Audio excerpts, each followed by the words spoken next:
సాయంకాలం దేవుని వాక్యం నుండి నిర్గమాకాండము 14వ అధ్యాయము 21, 22 వచనాలు చదువుతాం.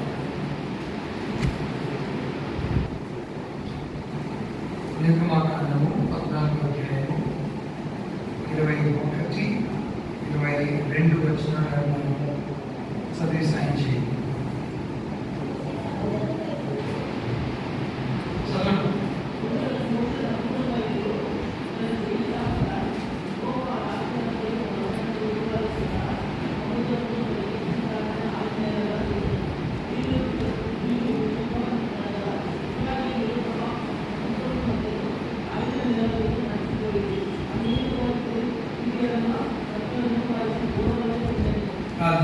ప్రేమగల మా ప్రేమ తండ్రి, సాయంకాలము నీ సన్నిధికి మేము మా అవసరం తెలుపుకొని నీ సన్నిధిలో నీకు మాతో మాట్లాడుకోవాలి ఆశతో మేము వచ్చుతున్నాం.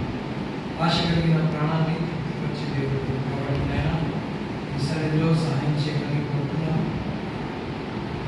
వచ్చిన వారందరూ బట్టి నీకున్నాను. నీ వాక్యంతో నన్ను మమ్మల్ని మీరు పోషించాలి. మా ప్రభువు రక్షకుడైన యేసుక్రీస్తు ఆమేన్. ఇశ్రాయేలీయులు ఐగుప్తులో నుండి బయలుదేరిన సంగతి అది వాక్యంలో అనేక సార్లు దేవుడే స్వయంగా పదే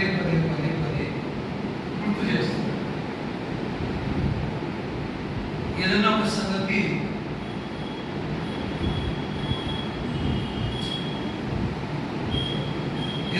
సంగతి రిపీటెడ్గా పదే దేవుడు చెప్తున్నాడంటే దానికి ఒక కారణం ఉందా? సమయాన్ని ఎన్నిసార్లు పిలిచినాడు?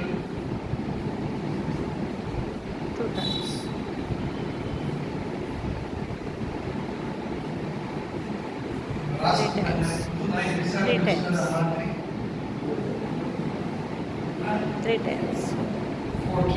Four times. సో దేవుడు ఏదైనా రిపీట్ చేస్తే మనం తల్లిదండ్రులుగా పిల్లలకి చెప్తున్నప్పుడు ఎన్నిసార్లు చెప్పాలనుకున్నాం. సో ఎందుకని అది తల్లిదండ్రులు దానికి ఇస్తున్న ప్రాధాన్యత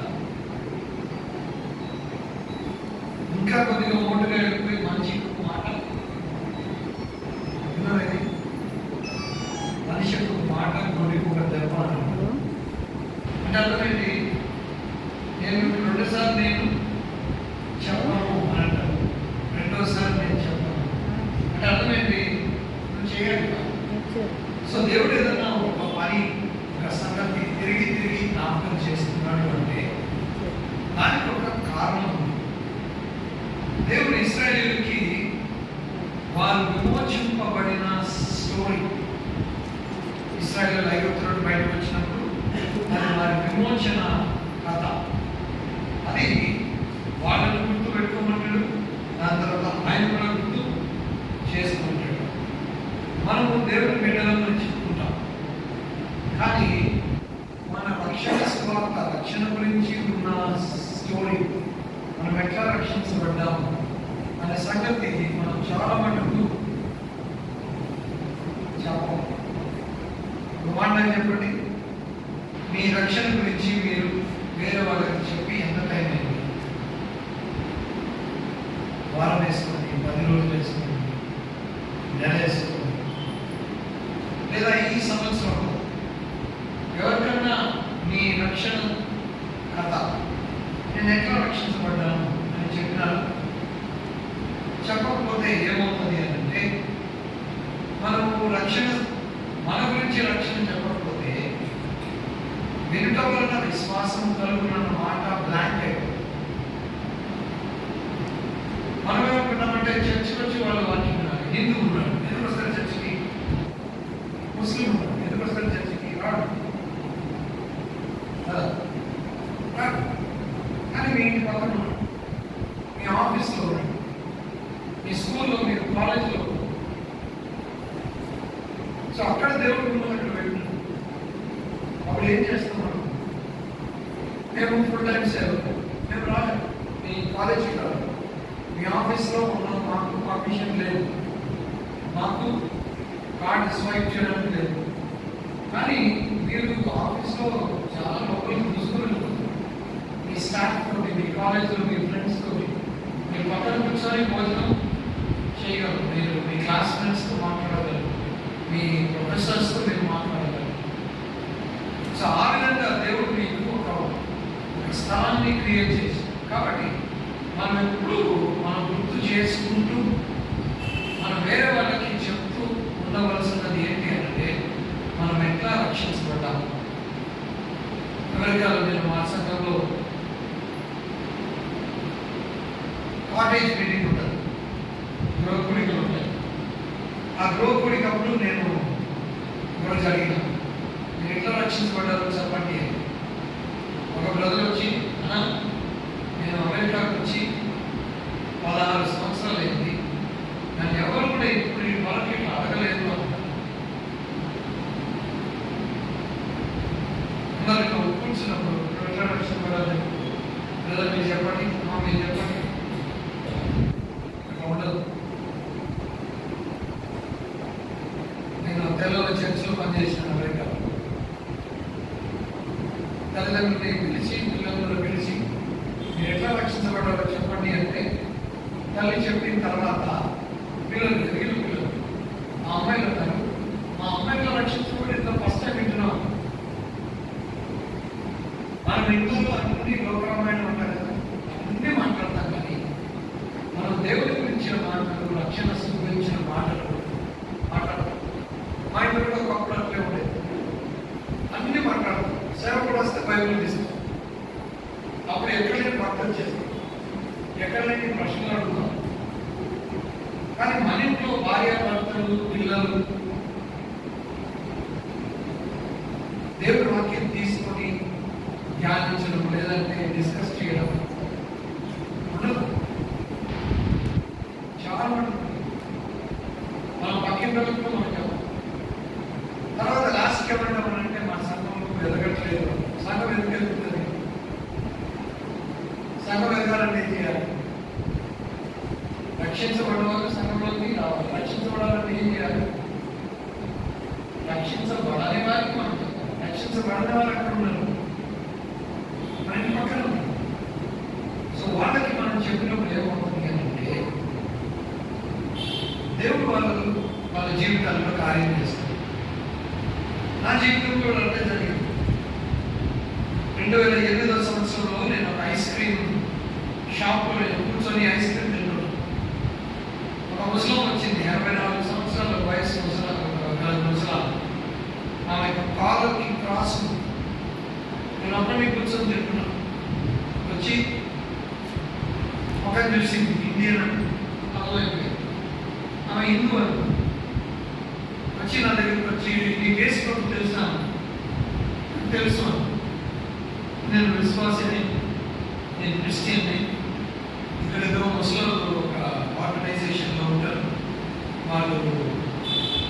వాళ్ళ దగ్గర నేను అక్వాడియం వాయించి వాక్యం చెప్పొస్తున్నా అంటే అన్నది, అరే మేము వేరే నర్సింగ్ హోమ్ అక్కడ మేము వస్తున్నాము, ఎందుకు అక్కడనే ఎందుకు కూర్చుంటావు?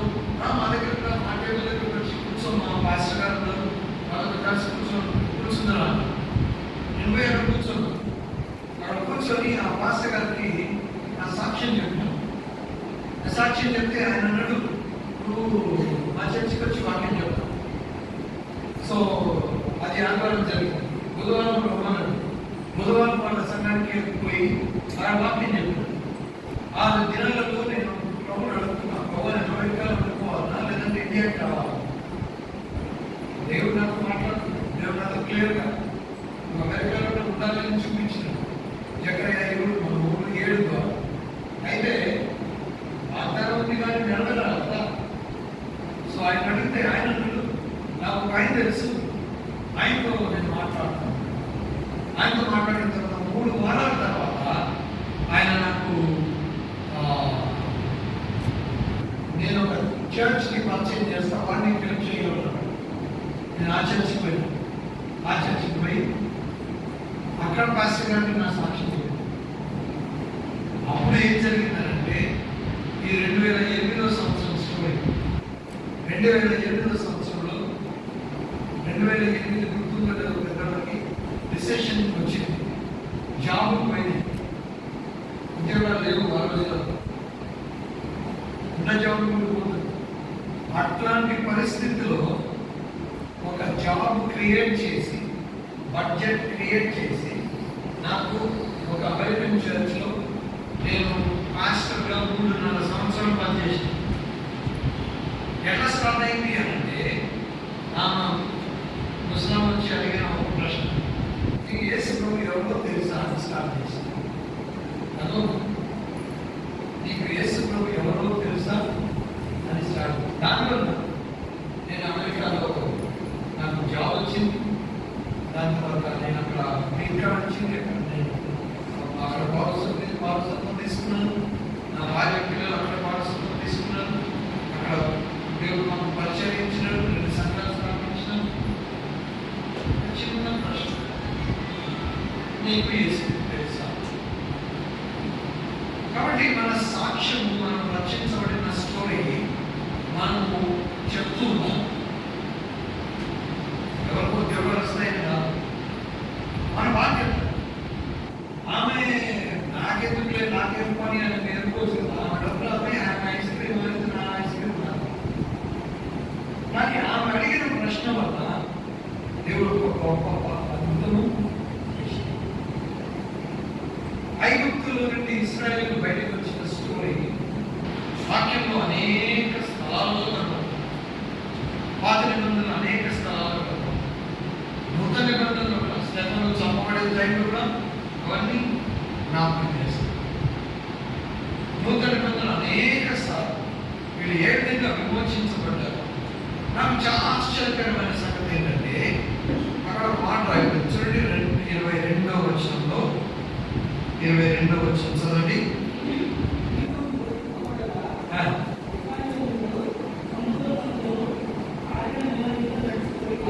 సముద్రము మధ్యను మారిన నేల నడిచింది. పాటలో మాట కదా,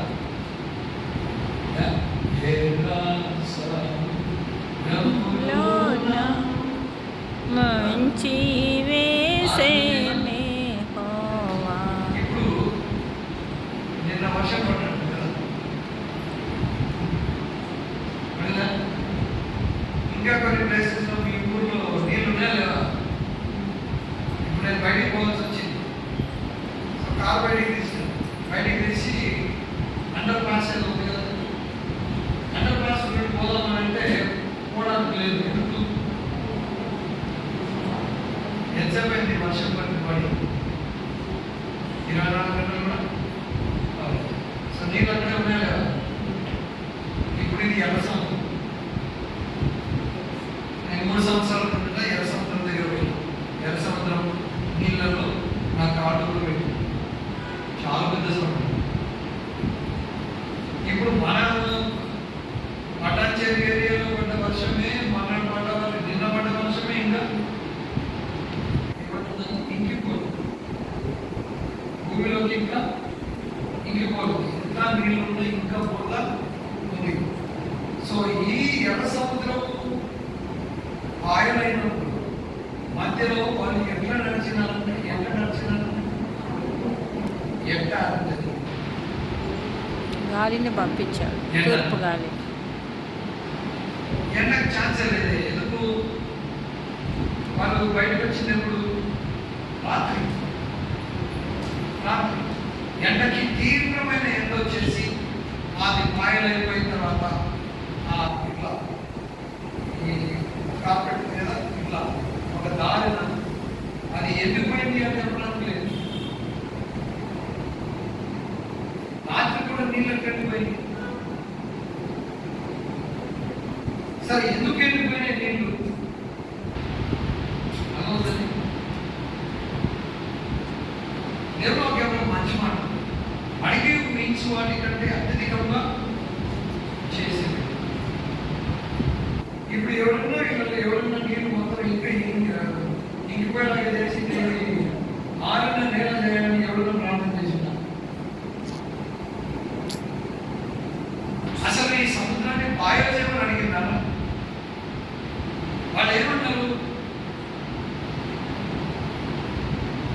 దగ్గరకు వచ్చినప్పుడు ఏమన్నారండి?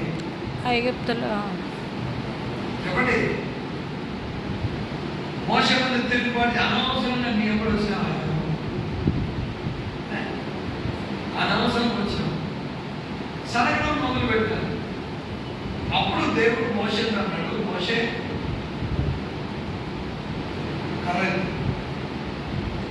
కర్రెత్తు ఈ చూడు దేవుడి మహాత్మ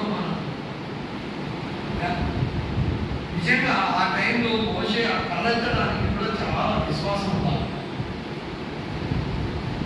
దేవుడు ఆల్రెడీ చెప్పినాడు సీన్ ఏమైతుందో నెక్స్ట్ అని చెప్పిన బాగుంటుంది కదా, నేను ఎత్తులు దాన్ని స్ప్లిట్ చేస్తా అని చెప్పిన బాగుంటుంది.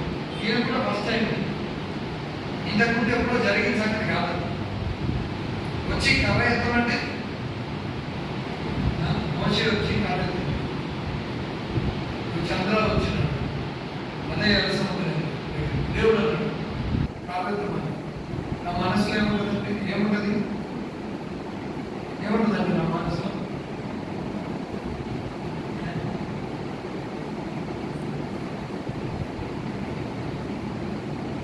ఇవన్నీ పరుగుపోయే పనులు చెప్పేసుకుంటూ నేను కరెక్ట్గా ఏమైంది? నేను ఓల్డ్ సిటీ ఉంది కాబట్టి నాకు కొన్ని హైదరాబాద్ ఓల్డ్ సిటీ మాటలు వస్తున్నాయి. హిందీ వచ్చి తెలియదు. పరుగుపోయే పనులు ఏదో ఎగ్జామ్ ఖచ్చితంగా కావాలి. ఏదో పెద్ద కోటగాళ్ళకి వచ్చి కావాలంటే ఇదే కాదు.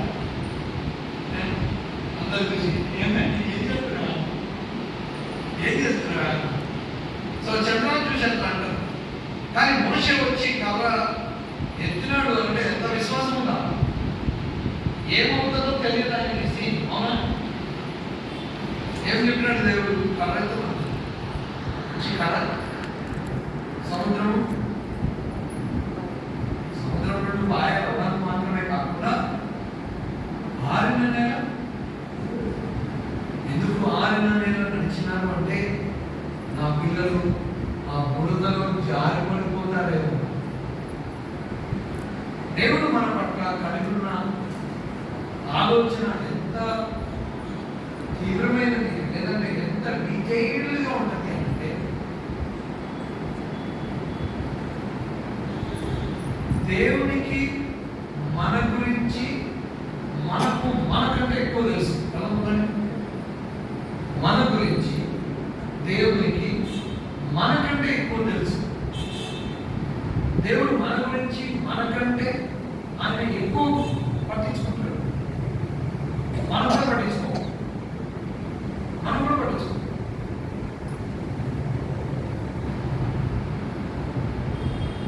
నా పిల్లలు ఆ ఆరిన నేల నడవాలి, ఎందుకు జారి పడిపోతారేమో. మనం అంత దూరం ఆలోచన చేయము. ఏదో దారి ఒక్కరైపోతే సార్లు అనుకుంటాం. అది కింద జారి పడుతున్నప్పుడు అప్పుడు అర్థమైంది దాంట్లో మా ఇంట్లో బాగుండేది నీకు కొద్దిగా దీన్ని సరి చేయకూడదు అది నాకు తెలుసు, నువ్వు పడతావు. కాబట్టి ఆరిన నేల దేవుడు ఇశ్రాయేలుని నడిపించాడు కదా. సో ఈ దేవుడే ఇంకొక మాట కూడా, ఈ మాట మీరు గుర్తు పెట్టుకోవాలి. నేను తెలుసా యెషయా గ్రంథము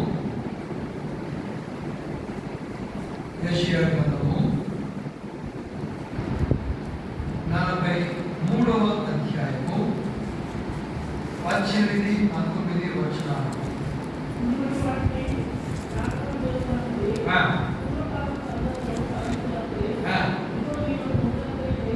ఇదిగో నేను ఒక నూతన క్రియను, మన పాట కూడా పాడతాం కదా, ఇదిగో నేను ఒక నూతన క్రియను చేయించున్నాను ఈనాడే అది మలచు.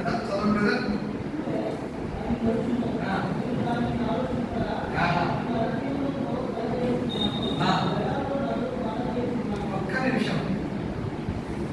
ఈ కొత్త సంగతి ఏమిటి అంట? అరణ్యంలో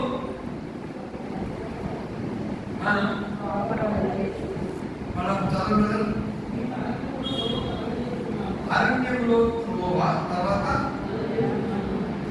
ఎడారిలో నదులు. నదులు. ఇప్పుడు ఏమొచ్చింది? ఆరిన నేల వచ్చింది. సో నీళ్ళ మధ్యలో ఏమొచ్చింది? పొడి వచ్చింది కదా. నీళ్ళ మధ్యలో పొడితనం అనేది వచ్చింది. ఇక్కడ ఏమంటున్నాడు దేవుడు? ఎడారిలో నదులు. అంటే పొడి పొడిగా అంతా ఇసుక ఉన్న స్థలంలో నేను నదులను కూడా తీసుకొస్తాను. నేను నదులను కూడా తీసుకొస్తాను. చూడండి 16 వచనం. అదే యెషయా గ్రంథము 43వ అధ్యాయము 16వ వచనం.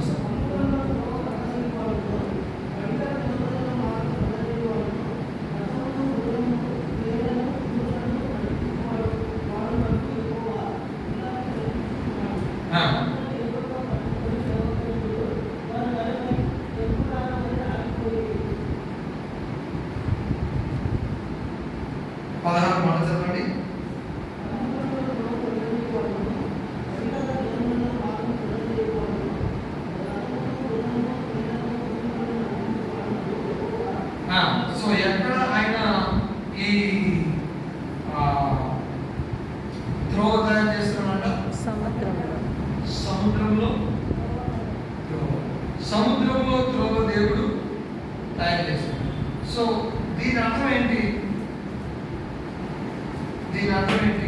ఇప్పుడు ఇంతకు ముందు మనము నిర్గమకాండము 14:22వ వచనంలో ఏం చూసినాము? సముద్రం మధ్యలో ఆరిన నేల చేస్తుంది. ఇప్పుడు ఏమంటాడు? అవన్నీ నువ్వు మర్చిపోను. ఎందుకు? మాకు తెలిసిన సంగతి ఏంటి? ఏంటంటే సముద్రాన్ని పాయలు చేసి నువ్వు ఆరిన నేల చేయగలవు. కొంతకాలం తర్వాత 40 సంవత్సరాల తర్వాత ఇంకో సంగతి జరిగింది. అదేంటది? యోర్దాను నది పాయలైంది. అవునా?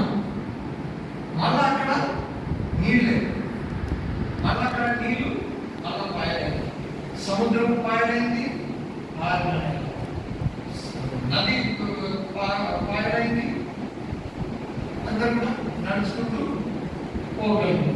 కాబట్టి మనకు ఏమనిపిస్తుంది అంటే దేవుడు ఏం చేయగలయా అంటే, దేవుడు ఏం చేయగలడు అంటే నీళ్లను పాయలు చేసి ఆరిన నేల తీసుకురాగలడు అనేది మనకు అర్థమైంది కదా. దేవుడు ఏమంటున్నాడు? నీకు తెలిసిందేంటి? ఆరిన నేల నేను సముద్రంలో ఆరిన నేల నేను తీసుకురాగలను అని నీకు అర్థమవుతుంది. కానీ నేను ఇంకొక పని చేయగలను. ఏం చేయగలను అంటే ఎడారిలో నేను నదులను కూడా పారజేయను. సో ఇప్పుడు ఎడారిలో నదులు అంటే సీనట్టున్నట్లక అంత పొడిగా ఉంది, దాంట్లో నదులు. కాబట్టి ఇది ఎర్ర సముద్రం పాయలైనప్పుడు ఎడారిలో సముద్రం నదులు వచ్చిన దానికి రెండు ఉంటాయి. నీటి మధ్యలో పొడిగా ఉన్న దాంట్లో నీళ్ళు. సో ఈ రెండు ఏం చూపిస్తున్నాయి మనకి? రెండు ఆపోజిట్. ఇవి రెండు ఆపోజిట్ గా ఉన్నాయి. సో ఈ రెండు ఆపోజిట్ గా ఉంటే దీంట్లో మనం ఏం నేర్చుకోవచ్చు? మనం గతంలో ఒకటి విన్నాం. ఏమని? దేవుడు సముద్రాన్ని పాయలు చేయలేదు. యెషయా టైంలో దేవుడు ఏమంటున్నాడు? మీరు ఇంతకుముందు విన్నది, నేను సముద్రాన్ని పాయలు చేయగలను మీరు విన్నారు. కానీ ఈరోజు మీ మధ్యలో నేను కొత్తది చేస్తాను. కాబట్టి పాతది మర్చిపోండి. ఇంకోటి, పాతది చూసిన దాన్ని బట్టి మన విశ్వాసం ఏమని వస్తుంది? దేవుడు సముద్రాన్ని పాయలు చేయగలరు. ఆ అనుభవం కలిగిన వాడిని దేవుడు అరణ్యంలో నదులు తీసుకురాగలరా అంటే వాడు ఏమంటాడు? నాకు తెలియదు భయం. ఒక్క సంగతి మాత్రం నాకు తెలుసు ఏంటన్నమాట, ఆయన నదులలో మధ్యలో మాత్రం ఆరిన నేను తీసుకురాగలడు. అది నేను చదివినాను కాబట్టి అది నేను నమ్ముతాను. కానీ ఇది కొత్తగా ఉందే. ఏదని ఎడారిలో నదులు నేను ఎప్పుడు చూడలా. సో అట్లాంటప్పుడు దేవుడు ఏమంటాడంటే, గతంలో నువ్వు చూసింది ఏదైతే నువ్వు చూసినావో దానిని బట్టి నీకు విశ్వాసము వచ్చింది. కాబట్టి ఆ విశ్వాసాన్ని ఆధారం చేసుకొని ఇప్పుడు భవిష్యత్తులో దానికి అంటే పూర్తిగా వ్యతిరేకంగా ఉన్న సంభవం, పూర్తిగా వ్యతిరేకంగా ఉన్న ఆ సీన్ని దేవుడు చేయగలరా అని అంటే చేయగలరు. అందుకని ఇశ్రాయేలీయులకి దేవుడు యెషయా ద్వారా చెప్తున్నాడు, మీరు నమ్మినారు, నన్ను మంచిదే. కొన్ని విషయాల్లో మీరు నమ్మినారు, కొన్ని విన్నారు, మీరు కొన్ని చూస్తున్నారు. కానీ ఇప్పుడు కొత్తగా మీకు మీ జీవితంలో ఒక అనుభవం ఎదురవుతుంది. కొత్తగా దేవుడు మీకు ఒక పరిస్థితి తీసుకొస్తాడు. ఆ కొత్త పరిస్థితులు దేవుడు చేయగలడు అని మీరు నేను నమ్మాలి. దేవుడు అది మాత్రం చేయగలడు, దీని సంగతి నాకు తెలియదు అని అనడానికి లేదు. అది చేసినోడు ఇది చేయగలరా? అంటే అది చేసినోడు ఇప్పుడు ఎరుకో గోడలు ఉన్నాయి. ఎరుకో గోడలు చుట్టూ తిరగమని దేవుడు చెప్తాడు. గోడల చుట్టూ తిరిగితే గోడలు పడిపోతాయి. గోడల చుట్టూ తిరిగితే గోడలు పడిపోతాయి. పడ్డాయి కదా? అంతకుముందు ఎప్పుడన్నా గోడలు అట్లా పడ్డాయి?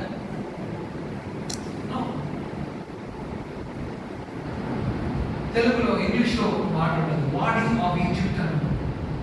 ఇంగ్లీష్లో బాడీ ఆఫ్ ఈజిప్ట్. బాడీ అంటే ఒక రివర్. ఈ అరణ్యంలో ఉండే స్థలంలో కొన్ని చెట్లు ఉంటాయి. ఆ చెట్లు అరణ్యంలో ఉంటాయి. కానీ ఈ అరణ్యంలో ఉన్న చెట్లకి ఆనుకొని ఒక పాత్వే, ఒక దారి లాంటిది ఉంటుంది. సడన్లీ 15-20 నిమిషాలలో నది వచ్చేస్తుంది.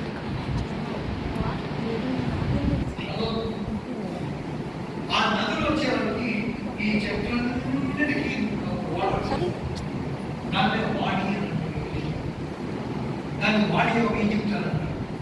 ఈ చెట్లు ఏ విధంగా సస్యశ్యామలంగా ఉన్నాయి అంటే, ఎడారిలో ఉన్న చెట్లు అట్లా ఉంటాయి. మీకు ఒక సింపుల్ ఎగ్జాంపుల్ చెప్తాను. మీరు ఇంటికి పోయిన తర్వాత గూగుల్ చేయండి. ఓకే, ఇప్పుడు చేయమంటే బ్రహ్మాండంగా చేస్తారు. కాబట్టి ఇప్పుడు చేయదు. అది మార్చుకోలేదు భాష.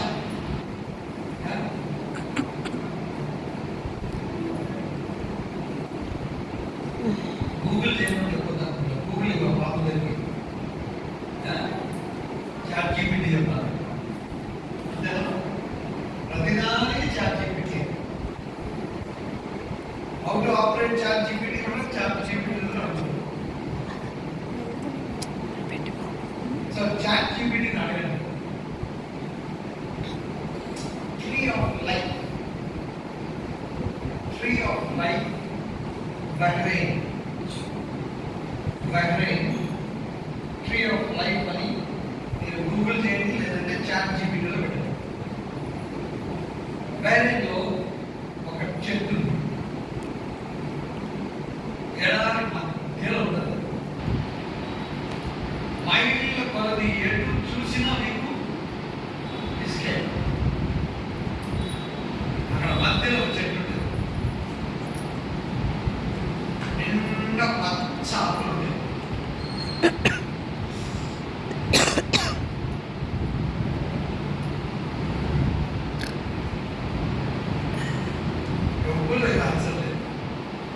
సరే, ఎన్ని రోజులు ఉంటుందని? 400 సంవత్సరాలు ఉంటుంది. నేను పోయి ఆ చెట్టు దగ్గర పిక్చర్ కూడా తీసుకున్నాను. ఆ పిక్చర్ నా దగ్గర పెట్టుకోను. ఎన్ని నిజం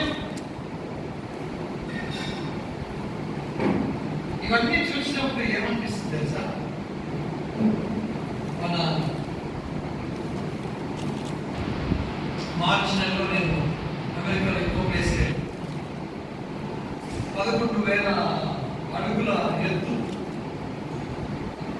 కొండ మంచు, కొండ మంచు ప్రాంతం అన్నీ చూస్తుంటే ఏముంటుంది.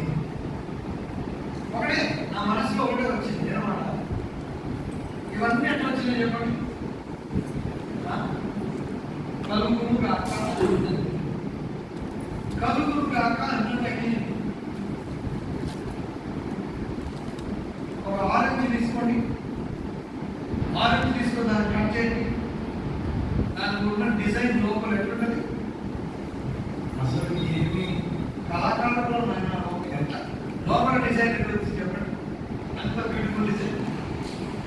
ఒక్కొక్క ఫ్రూట్ ఒక్కొక్క టైం ఉంటుంది. ఇవన్నీ వచ్చినాయి కలుగురు కాక ఇలా మనం చెప్పుకుంటూ పోవచ్చు. కానీ సారాంశం ఏంటి అంటే ఇప్పుడు మన జీవితాలు గతంలో మీకు ఉన్న అవసరాలు దేవుడు తీర్చినడా లేదా? ఇప్పుడు కొత్తగా కొత్త అవసరాలు ఉన్నాయి, కానీ అట్లాంటి అవసరం ఎప్పుడు మీకు రాదు. అట్లాంటప్పుడు మనం ఏమని నమ్మాలి? దేవుడు ఇది ఇట్లాంటి ఎగ్జాక్ట్ గా ఈ విధంగానే ఇంతకు ముందు చేయకపోయినా గతంలో నమ్మకస్తుడైన దేవుడు పరిస్థితులు ఎట్లాంటివి ఉన్నా సరే దేవుడు నాతో ఉంటాడు, దేవుడు నాతో ఉన్నాడు అనే విశ్వాసం మనం కలిగి ఉండాలి. తర్వాత మీరు ఇంట్లో ఎప్పుడన్నా చదువుకోండి, ఇశ్రాయేలీయులు ఒక్కొక్క దేశంతో ఒక్కొక్క విధంగా యుద్ధం చేసినారు. న్యాయాధిపతుల గ్రంథంలో ప్రతిసారి ఒక వేరొక శత్రువు వచ్చినాడు. ఒక్కొక్కరి టైంలో ఒక్కొక్కరి శత్రువు. గిద్యోను సమయంలో మిద్యానీయుల శత్రువు, యెఫ్తా సమయంలో అమ్మోనీయుల శత్రువు, సంసోను సమయంలో ఫిలిస్తీయుల శత్రువు. ప్రతిసారి ఒక వేరే శత్రువు వస్తున్నాడు. ఎప్పుడు వస్తాడో, ఎక్కడి నుండి వస్తాడో ప్రతిసారి మనకు తెలియని తోచని పరిస్థితులు మనం ఎదుర్కొంటాం. కానీ దేవుడు మన పక్షంలో ఉండగా మనకు విరోధి ఆ మాటతో మన జీవితంలో మనం అడుగులు వేయాలి.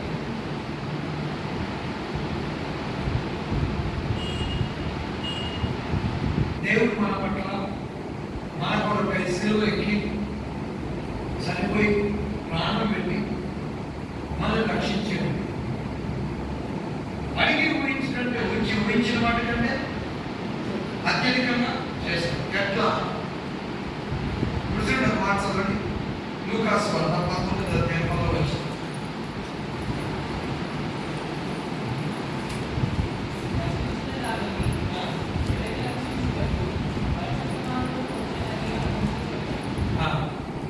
నశించిన దానిని వెతకి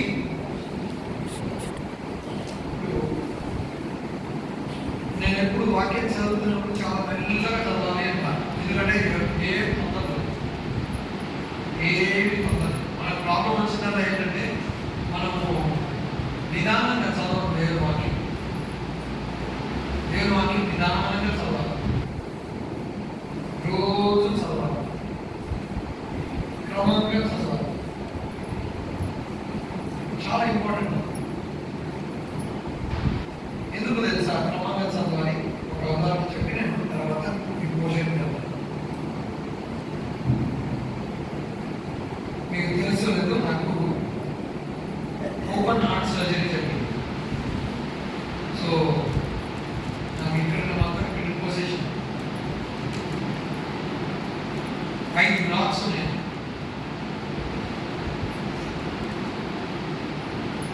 అకస్మాత్తుగా జీవితం మారిపోగలదు.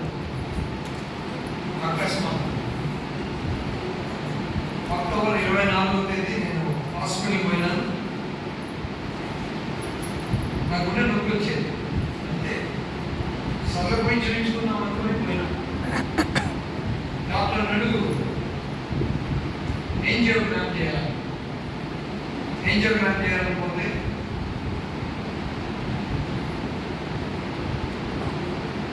ఇట్లా నా చేతిలో నేను ఉప్పు నిలబెట్టుకో ఉప్పులో పోయినా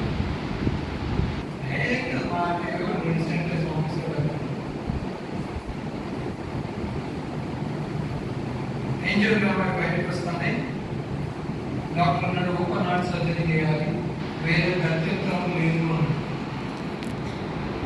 ఏం చేస్తాం?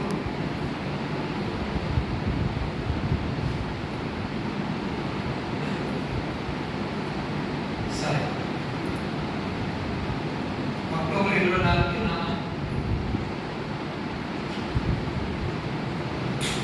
నాకు చెప్పేసారు ఏమని ఓపెన్ హార్ట్ సర్జరీ చేయాలి. సో అప్పటికి నేను ప్రార్థన చేసుకుంటున్నాను. ఏమని? ప్రభువా, నేను చచ్చిపోవడానికి రెడీ అని దేవుడు చెప్పేసి, నేను 15వ సంవత్సరంలో నేను రక్షించబడ్డాను. పోయిన వారం నేను మే 27వ తేదీ నేను రక్షించబడి 35 సంవత్సరాలు. సో నేను అనుకున్నా నా రాజ్యం ఉండదు కదా, తెలియదు బాగుంటుంది కదా. సో నేను అనుకున్నా నన్ను తొందరగా తీసుకోవడానికి తొందరగా రక్షించుకున్నాడేమో అనుకున్నా.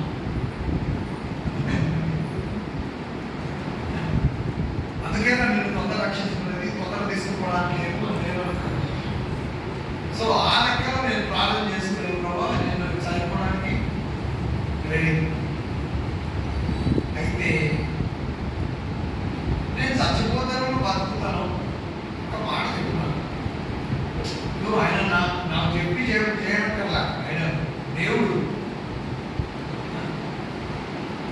ఆయన నన్ను అడిగి పర్మిషన్ తీసుకొని చేయడం కానీ ఇన్ఫర్మేషన్. మరి నువ్వు చచ్చిపోతావా అని అంటే కూడా వాడు లేదా బతుకుతావని చెప్పినా ఆ ఒక్క మాట నాకు చెప్తున్నావా నేను చనిపోవడానికి రెడీ. ఇప్పుడు నేను కొన్ని ఇట్లా మాట్లాడుతుంటే నా భార్యకి నా పిల్లలకి చాలా బాధ వేస్తుంది. మరి ఏంటి అప్పుడు చెప్పి మాట్లాడుతుంది మాకే మేమేం కావాలంటే ఏంటి పిక్చర్లో మాట్లాడుతుంది ఇట్లా అనుకుంటుంది. నాకు ఎందుకు నవ్వుతుంది. మా పాప రికి ఆమె 26 సంవత్సరాలు. నన్ను చూసి బాబు నీకు ఇంతమంది ఇంత పెద్ద పిల్లలు అన్నాడు. సో చెప్తా మాది బాధ్యత. మా బాబు 22 సంవత్సరాలు, మా పాప 26. సో నేను చెప్పేవాళ్ళకి పాప టెన్షన్ పడుతుంది. నేను మాత్రం అడిగిన ప్రభా నేను చచ్చిపోతాను అంటే కదా అని చెప్పు. సో నేనేం చేస్తానంటే ఎవ్రీ డే పాత నిబంధన ఒక అధ్యాయం, కొత్త నిబంధన ఒక అధ్యాయం చదువుతాను. ఏ పరిస్థితి ఉన్నా సరే, ఏ దేశంలో ఉన్నా సరే, ఏ ఎయిర్పోర్ట్లో ఉన్నా సరే, ఎక్కడ ఉన్నా సరే వాక్యం చదవడం మాత్రం మిస్ అయ్యే ఛాన్స్ లేదు. టైం అయింది అంటే వాక్యం చదవడం. ముస్లిం దేశంలో కూడా అక్కడ ఎంత వ్యతిరేకమైన పరిస్థితులు ఉన్నా మీరు ఏం చేసుకుంటే చేసుకోవాలి అని నేను నా దేవుడికి ఇవ్వాల్సిన సమయం ఇస్తాను. ఉదయం చెప్పిన సేవకుల మీటింగ్ మా అమ్మ చనిపోతే మా అమ్మ మృతదేహాన్ని మా ఇంట్లో వదిలేసి ఆ రోజు పొద్దున నేను ఆరాధన చేయడానికి ఎక్కువ తెలుసు. అది చూసి షాక్ అన్నమాట. అమ్మాయిని కట్టుకుంటూ వదిలేసి నేను అడే చెప్పిన దేవుడే మా అమ్మ. టైం అయితే ఆరాధన చేయాలని పోతాను. సాయంత్రం మా అమ్మని బయట చేయాలని చేసేస్తాను. సరే మా అమ్మని ప్రేమ లేదంటే ఎందుకు లేదు, మా అమ్మాయి.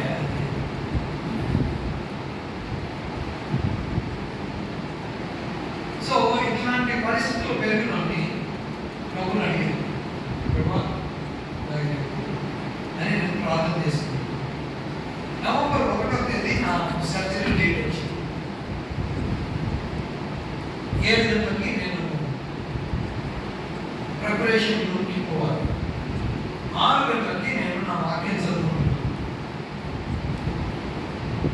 చదువుకుంటుంటే ఇంకో మాట చెప్పాలి. ఎప్పుడైతే నాకు ఓపెన్ హార్ట్ సర్జరీ అని అన్నారో, మీరు నమ్మరు, మా చర్చ్ మెంబర్స్ నాకు టెక్స్ట్ చేస్తారు, అన్నా ఈ సంవత్సరం మీ ప్రామిస్ గుర్తుందా? వాళ్ళకి నా ప్రామిస్ గుర్తుంది. నేను నీకు దీర్ఘాయువు ఇచ్చేది నాకు వచ్చింది. ఆ రోజు తీసి జోలు పెట్టుకున్నాను, కానీ ఆ రోజు ఆ టెక్స్ట్ వచ్చింది మా చర్చ్ మెంబర్స్. అన్నా మీరు నువ్వే ప్రామిస్ ఏంటి అవి నీకు లాంగ్ లైఫ్ అంటున్నా, ఇది ఏదో వచ్చింది. సో మొదటి పేతురు మొదటి దేవున అందిన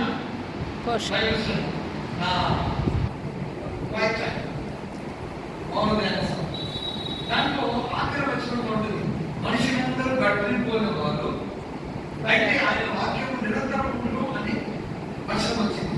అప్పుడు ఏమనిపించింది, నేను దీన్ని దాన్ని కనెక్ట్ చేసుకున్నా.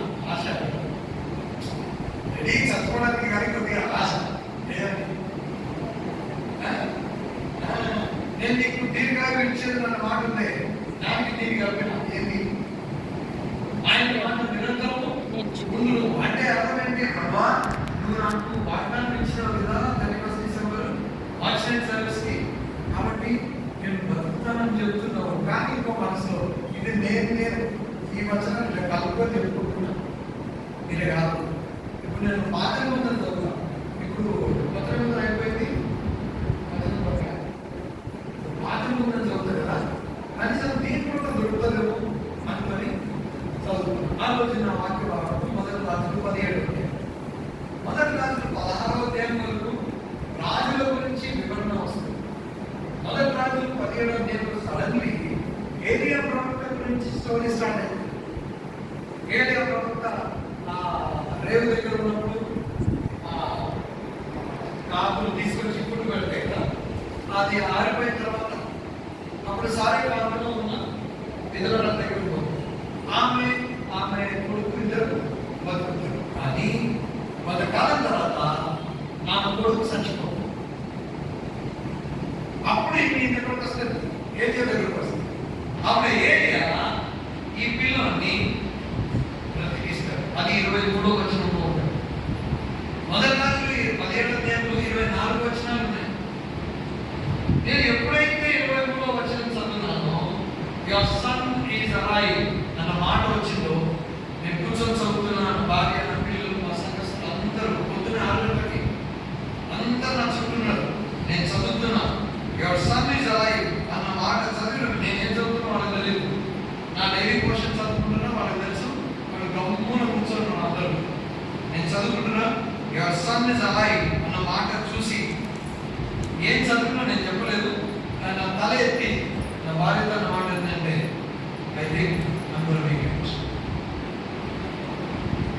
బ్రతుకుతా. దేవుడు నాతో మాట్లాడు అన్న తర్వాత 24 రోజులు జరిగాను. దాని తర్వాత నన్ను స్ట్రెచర్ మీద ఎక్కించినారు. వాళ్ళ ప్రిపరేషన్ రూమ్ తీసుకుపోయారు. ఈ ప్రిపరేషన్ రూమ్ చాలా డేంజర్. సిస్టర్స్ బాగా తెలుసు, సిజేరియన్ ఆపరేషన్ తీసుకుపోతారు సిస్టర్స్. వాడు ఏదో తీసుకుపోయారు, డైరెక్ట్ గా ఆపరేషన్ థియేటర్కి పోయి మొత్తం సర్జరీ చేసేసి బాగా ఉంటుంది కదా, చేయరు. ఆ ప్రెప్ రూమ్ ఉంటుంది, ఆ ప్రెప్ రూమ్ లో పక్కన పెట్టేసి ఈ నర్సులు మాట్లాడుకుంటారు. అన్ని ఇంపార్టెంట్ ఏదో పోసేదా ఈ మాటలు ఎందుకు? ఇప్పుడు నా చెస్ట్ మీద ఉన్న హెయిర్ అంతా మొత్తం షేర్ చేసేసినారు. నా కాళ్ళ మీద మార్కులు పెడుతున్నారు. ఇప్పుడు నేను మంచిగా నా బాడీ మీద, నా కాళ్ళ మీద ఎక్కడెక్కడో మార్కులు పెడితే నేను ఏదో ప్రాజెక్ట్ వల్ల మా భార్య చూసి నీకు భయం వేస్తుందా అంటుంది. నాకు భయం లేదు. ఏమైంది? దేవుడు నాతో మాట్లాడాడు. ఎప్పుడైతే దేవుడు నాతో మాట్లాడాడో అప్పుడు ఒకలాంటి ధైర్యం, ధీమా వచ్చేసింది. ఏమన్నా నేను చావు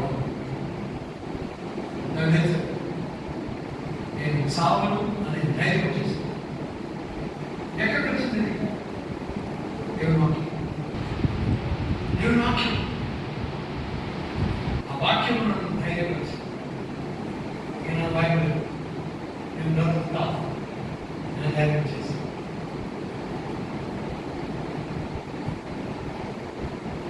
ఈ మాటలు చెప్తున్నానంటే మన జీవితంలో ఎప్పుడు జరగని సంగతులు మనకు ఎదురైనప్పుడు గతంలో దేవుడు మన పట్ల చేసిన కార్యముల వలన విశ్వాసం ఏర్పడి మనము మన జీవితంలో ఎదుర్కోలేని పరిస్థితులు కూడా మనము ఎదుర్కోగలము.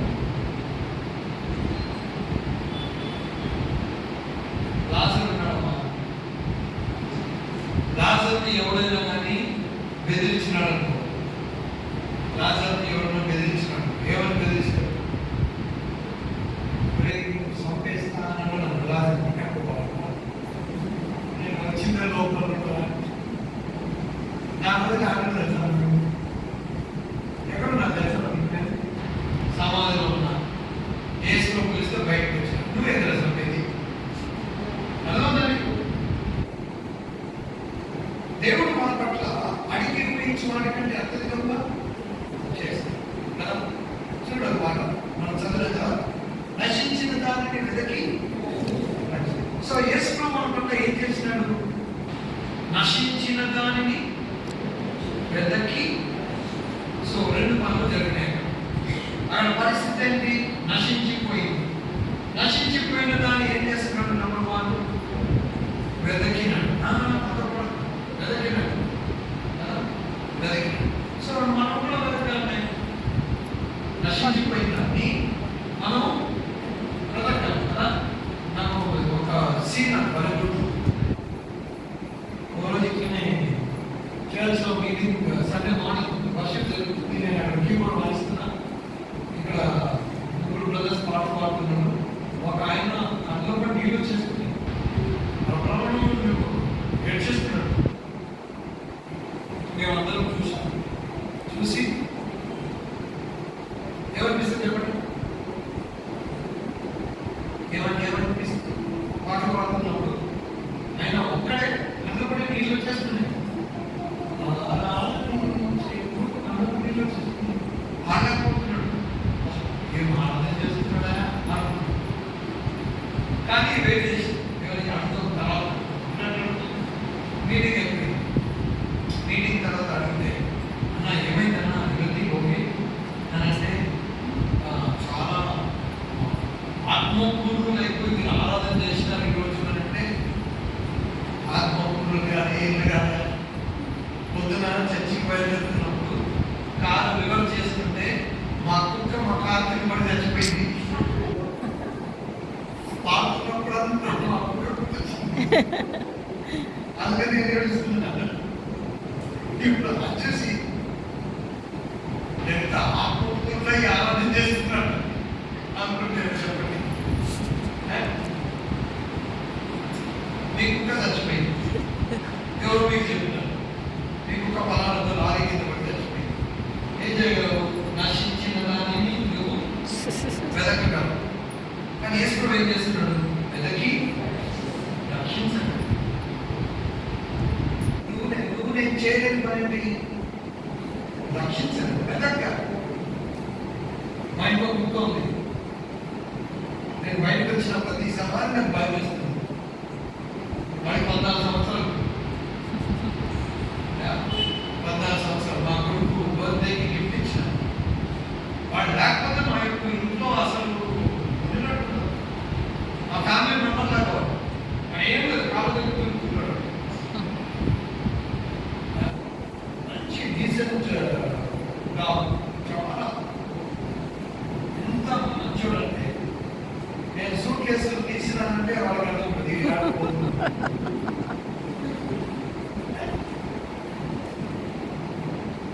వాళ్ళు కనపడకపోతే మాకు చాలా బాధ వేస్తుంది. ఇప్పుడు 14 సంవత్సరాలు. సో వయసు అయిపోతుంది. సో ఇప్పుడు భయం వేస్తుంది. ఇప్పుడు నశించిన దాన్ని యేసు ప్రభువు ఏం చేయగలదు? రక్షిస్తాడు. వెతకి రక్షిస్తాడు. మనం వెతకగలమంటే ఆయన వెతికి రక్షిస్తాడు. సంగతి పాపంలో మనం చచ్చిన వారమై మళ్ళీ బ్రతికించారు. బ్రతికించిన తర్వాత దానికి సింపుల్ ఎగ్జాంపుల్ చెప్తాం. మనం రోడ్డు మీద పోతున్నాం, ఎవరో యాక్సిడెంట్ అయింది, మనం 108 కాల్ చేసినాం. 108 కాల్ చేస్తే అంబులెన్స్ వచ్చింది, ఆయన తీసుకొని హాస్పిటల్ తీసుకుపోయి ఓకే నేను మరి మంచి పని చేసినాం, మంచి పని చేసినాం. నువ్వు ఇంటికి పోతానే మీ భార్య అడుగుతుంది, ఏమైంది లేట్ అయిందంటే, నువ్వు ఇక్కడ అయింది, యాక్సిడెంట్ అయింది అక్కడ, నేను కాల్ చేసినాను, హాస్పిటల్లో తీసుకుపోయినాను, బాగా చేస్తున్నాను. బాగా చేసిన తర్వాత ఆయన ఎవరైతే యాక్సిడెంట్ అయిందో ఆయన నేను కొడుకుగా నేను దత్తత తీసుకోబోతున్నా, మొత్తం ఆయన రూమ్ తయారు చేయండి ఏం మాట్లాడుతున్నాను. ఆయనకి హెల్ప్ చేస్తే చేసినప్పుడు అది కొడుకులాగా చేసుకోవడమేందా? మన ఆస్తిలో సగం భాగం నేను ఆయనకు రాసిస్తానంటే ముఖం తిరిగి ఆయనకి ఇచ్చేదే నేను అనవుదని హైదరాబాద్ బేకాక కొని తెచ్చుకునే ఎవరు నిన్ను ఎవరు ఇంకా ముందుకు పోయి ఇంకా నిన్ను ఎవరు కాదు 108కి వేరే వాళ్ళు లేదా? సరే నువ్వు చేసినావు అనుకో, లేదా సాయం చేసినావు, అంతా బాగానే ఉంది. ఇప్పుడెందుకు కొడుగ్గా చేసుకోవడం ఏంటి? ఆస్తిలో సగం ఇస్తానని ఏంటి? ఆ ప్లాట్ వాడికి రాసిస్తారు, ఏం మాట్లాడుతున్నావు? నీ పట్ల నా పట్ల అదే చేసిన నశించిన వారిని అని వెతికి రక్షించి ప్రాణం కోసి, అమ్మా అయ్యా ఇప్పటి నుండి నువ్వు నా కొడుకువి, ఇప్పటి నుండి నువ్వు నా కూతురువి, ఆయన కూతురుగా కొడుకుగా చేసుకోవాలి. ఎక్కడ ఉందా? ఏమన్నా బలవంతం ఉందా? ఎవరన్నా ధమ్కి ఇచ్చిందా? నువ్వు అట్టెట్టా వాళ్ళు కొడుకుగా చేసుకోవాలి ఏం లేదు. చేసుకోవడం ఏం చేస్తున్నాను? తాను స్వయంగా నువ్వు అడగకుండానే నీకు ఎన్నో ఆధిక్యతలు దేవుడు అంతా చేసినప్పుడు ఏమన్నా తెలుసా? నీ ఎదురుగా నీకు ఏముందో నీకు తెలియదు, రేపు ఏం జరుగుతుందో నీకు తెలియదు. కానీ నీ జీవితము నీతి బుగ్గను ఆవిర్వంతిక కాబట్టి నువ్వు టెన్షన్ అయినా కూడా నువ్వు టెన్షన్ ఎందుకు? రేపు ఇదిగో నేను సదాకాలం నేను మీతో ఇది నాకు విశ్వాసం అనుకున్నాను. ఏ దేవుడైతే ఎర్ర సముద్రం పగలు చేసి ఆరిన నేల నడిపించాడు, ఎడారిలో కూడా నదులను ఆయన ప్రవహించాడు. దీనికి దానికి టోటలీ ఆపోజిట్ చేయడం లేదా?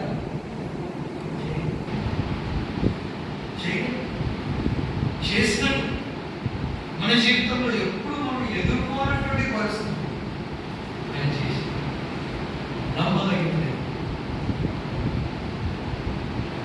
విమర్శకులను ఇస్తారు. Graham Staines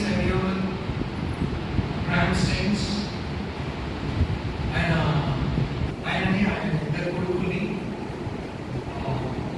ఒక వ్యక్తి రాత్రి వాడు జీప్లో పడుకొని ఉంటే ఒరిస్సాలో ఆ జీప్ని బ్లాక్ వేసేసి బయట నుండి పెట్రోల్ పోసి మంట పెట్టి తండ్రిని ఇద్దరు కొడుకుని కాల్చి చంపేసి గ్రాండ్ స్టైన్స్ అనేది ఆస్ట్రేలియాలో వచ్చిన మిషనరీ.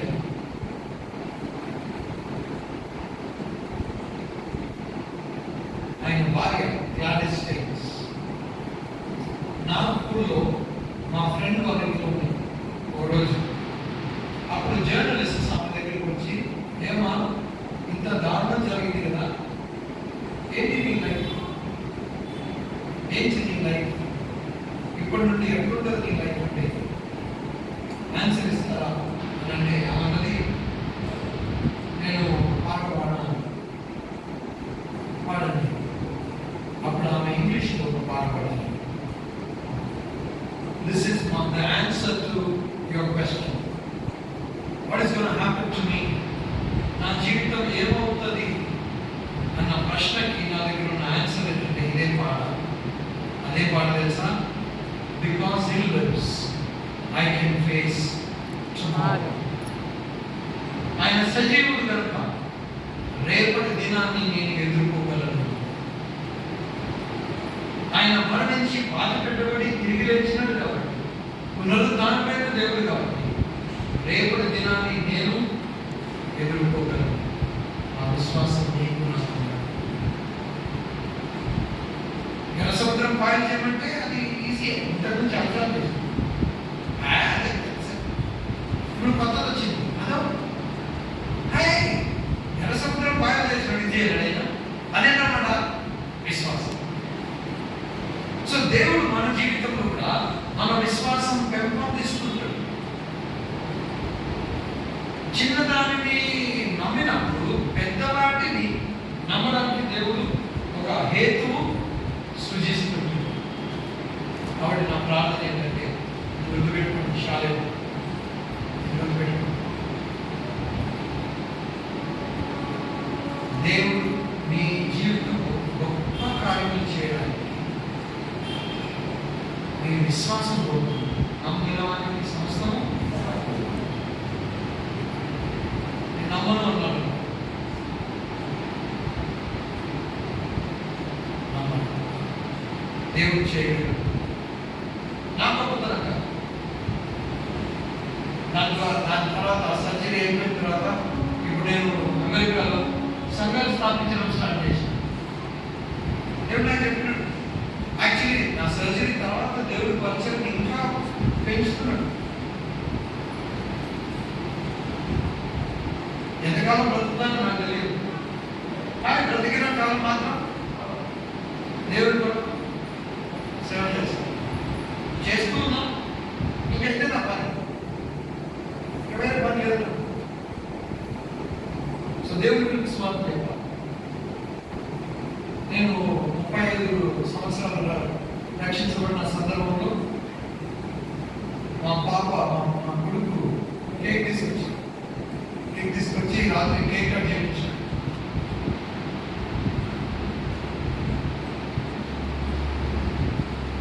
సో మా ఫ్యామిలీ మెంబర్స్ అడిగిన 35 years is not small time, right? 35 years is a long time. So ఏమనిపిస్తుంది? ఏదైనా మాట చెప్పకూడదు. నేను ఒకటే, the best thing that ever happen to me, నా జీవితంలో ఏదైనా శ్రేష్టమైనది జరిగింది అంటే ప్రభు నన్ను రక్షించబడ్డా. రక్షించబడ్డా బ్యాప్టిజం తీసుకొని పోయి చెప్పిన మా అమ్మాయి వాళ్ళు పర్మిషన్ కూడా అడగలేదు. బ్యాప్టిజం తీసుకొని పోయి చెప్పిన చాలా సంతోషం. సో మా భార్య నన్ను అడిగింది, అసలు నీ గోల్ ఏంటి లైఫ్లో? నేను చెప్పిన ఆన్సర్ తెలుసా? నేను ఎక్కువ చేపలు పట్టాలి. చాలా మంది అనుకుంటారు, ఓ పెద్ద మీటింగ్స్, పెద్ద జనం ఉండాలి, పెద్ద జనం ఉండాలి. నాకేం ప్రాబ్లం లేదు, చిన్న జనమైనా పెద్ద జనం ఉంటే ఇంకా మంచిది. ఎందుకు తెలుసా? ఎక్కువ జనం ఎక్కువ ఆత్మ రక్షించబడ్డాడు.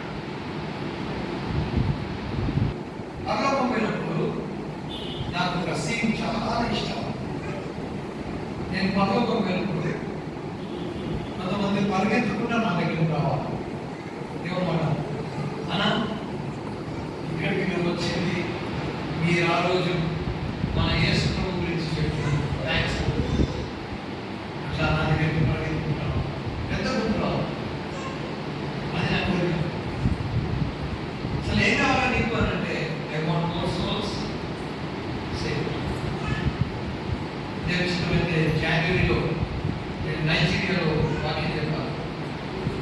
ఎంతమంది ఉంటారంటే 85,000 మంది ఉంటారు యూత్, 85,000 మంది. అది ఆలోచిస్తుంటే నేను రాత్రి పడుకుంటున్నప్పుడే, ప్రభా ఎంతమంది రక్షించుకుంటే ఎంతో ఎట్లా చెప్పండి.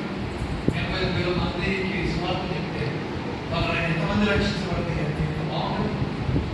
ఆ ఆత్మలన్నీ కూడా వాళ్ళకు దేవుడుగా ఉంటుంది.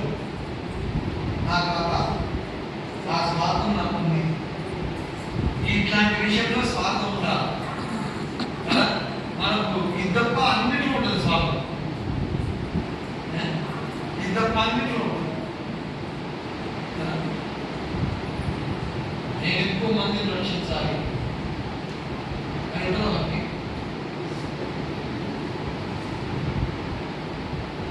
చూసినా సిస్టర్ అందరికీ సాక్ష్యం ఏదో చెప్తారు ఒక్క మాట పట్టుకోలేదు. మా అమ్మ నేను రక్షించబడిన తర్వాత మా అమ్మ రక్షించబడింది. దాని తర్వాత మా డాడీ రక్షించబడింది. మా నాయన తాగేవాడు. మొదటికి మా ఆయన వీటికి పోల్చేవాడు.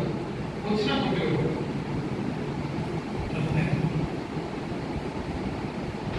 మా అమ్మ ప్రార్థన చేసి చేసి దేవుడు మా నాయన పట్టేసింది.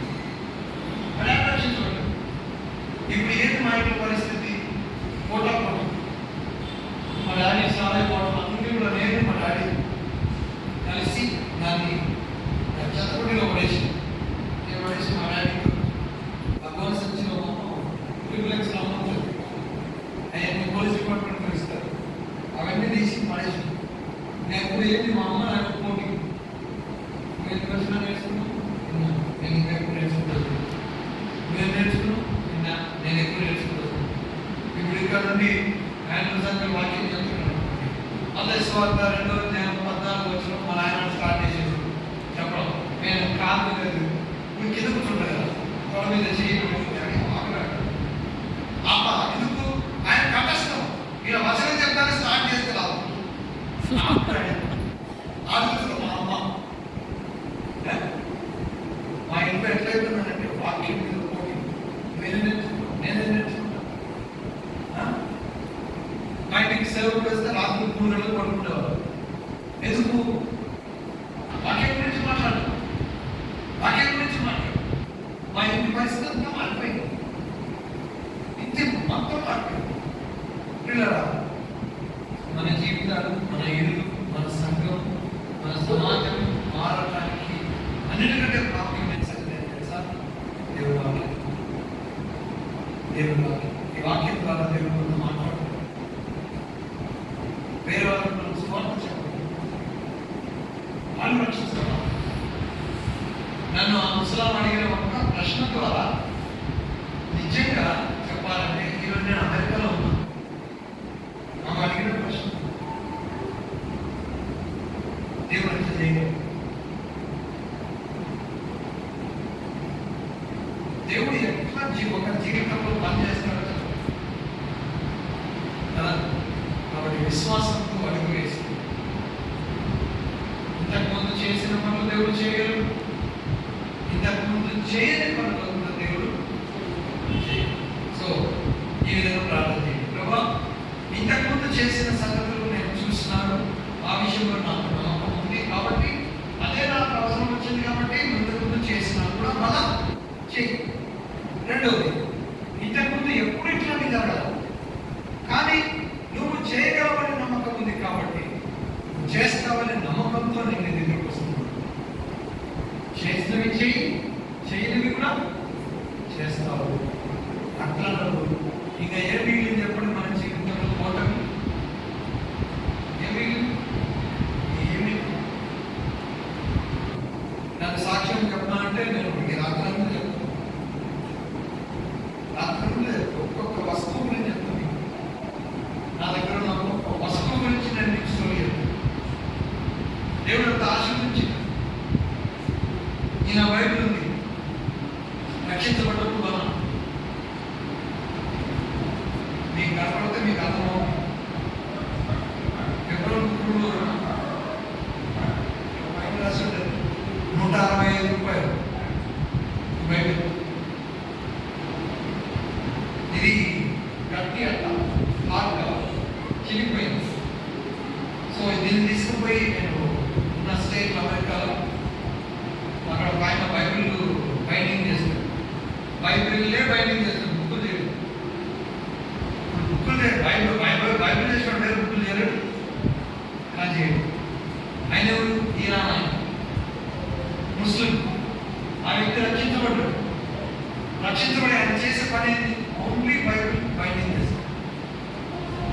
ఆయన నేను బైబిల్ ఇవ్వడానికి పోతే ఒక ఆయన వచ్చి, బాబు మనలో ఇంకోసారి ప్రిపేర్ చేయాలి. ఇది ఎప్పుడు ఎవరైనా చేసిందంటే నువ్వే చేసినావు. ఎప్పుడు చేసినానంటే 20 సంవత్సరాల కిందట.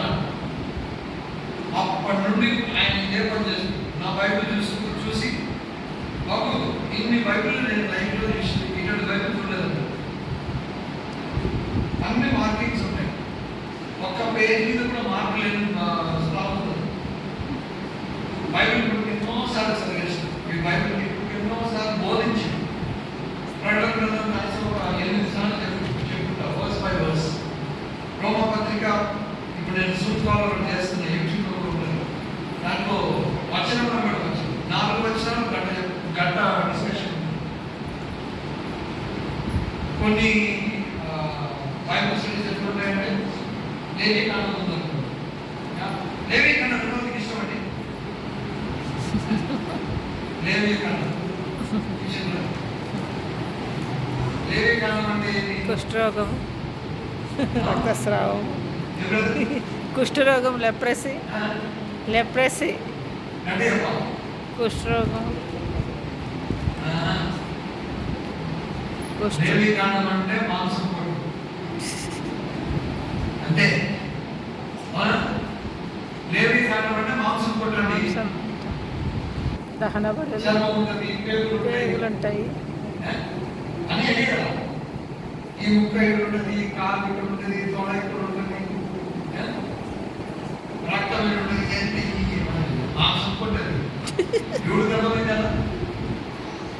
90 నిమిషాలలో మొత్తం లేవీకాండము చెప్తాను. అప్పుడు కొత్తగా రక్షించబడడానికి ఏంటన్నమాట ఏముంది దీంట్లో అని ఒక ఐడియా వచ్చేది. సంఖ్యాకాండం 90 నిమిషాలు, ద్వితీయోపదేశకాండం 90 నిమిషాలు.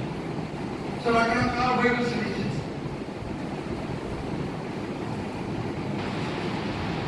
వారానికి ఈ రోజు ఇప్పుడు వారానికి 8 మెసేజ్లు చెప్పాలి. ఒక వారానికి 8 మెసేజెస్ చెప్పాలి. కొన్నిసార్లు టైం సరిపోదు అనిపిస్తుంది. కానీ దేవుడు వాక్యం చెప్పినప్పుడు అది వేరే వాళ్ళ జీవితాలలో అది పనిచేసినప్పుడు వాళ్ళు నేర్చుకున్నప్పుడు ఎంత సంతోషం వస్తుంది తెలుసా? మీరు సత్యం జరిగినట్టుగా సత్యం మిమ్మల్ని స్వతంత్రులుగా చేయండి. మనము అనేకులకి అనేక రకాలుగా ఆశీర్వాదకరంగా అవ్వగలము. కానీ మనం ఏం చేస్తామంటే మనం చేయట్లేదు.